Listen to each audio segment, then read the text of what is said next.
শুকরিয়া এই দরবার যাতে আল্লাহ তাআলা কিয়ামত পর্যন্ত দায়েম এবং কায়েম রাখে, বিষয়ভিত্তিকভাবে কোরআন ও সুন্নাহ থেকে সকলকে জ্ঞান গভীর আলোচনা শুনে কোরআনের সারমর্ম, কোরআনের নির্যাস কথাগুলি, হাদিসের দার্সুল কোরআনের কথাগুলি, হাদিসের দার্সের কথাগুলি সবাই বুঝে শুনে নিতে পারি।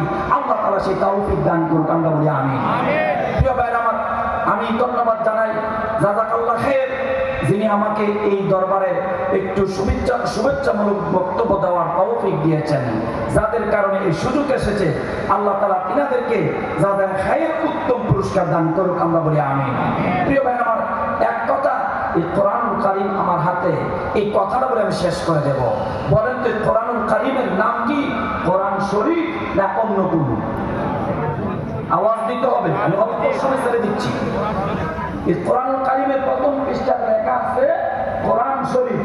কোরআনের ভিতরে এই কোরআন শরীফ যদি আমরা লক্ষ্য করি, এই শরীফ নামে আল্লাহ তাআলা কোথাও উল্লেখ করেন নাই, কিন্তু বলেছেন কোরআনুল কারীমকে আল্লাহ তাআলা এই কোরআনের প্রথম পৃষ্ঠার প্রথম কভারে আছে ইন্নাহু লাকুরআনুল কারীম।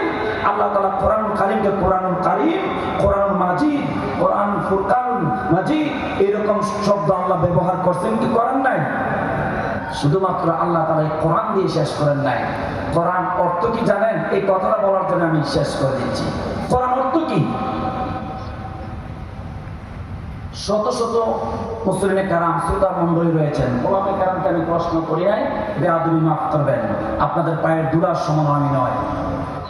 শ্রোতা মণ্ডলী থেকে এই প্রশ্নের উত্তরটা আসতে চায়। এই কোরআন অর্থ কি?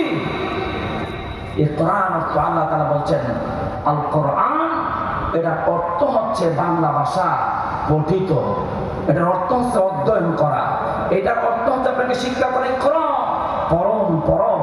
এই জন্য সবাই মিলে আসুন এই সিরাতুন নবী মাহফিল থেকে কোরআন শিখি, কোরআন বলি, বুঝি, আল কোরআন দিয়ে সমাজ গড়ি। আল্লাহ তাআলা সুন্দর এই দেশকে একটা ইসলামী সমাজ, ইসলামী রাষ্ট্র আল্লাহ তাআলা দান করুন। আল্লাহ তাআলা মাহফিলকে কবুল করুক, দরবারকে কবুল করুক। দোয়া আছে, দোয়া নিয়ে আবার হয়তো কোনোদিন যদি দেখা হয়, কথা হবে মাঠে ময়দানে। আমি বিদায় নিলাম।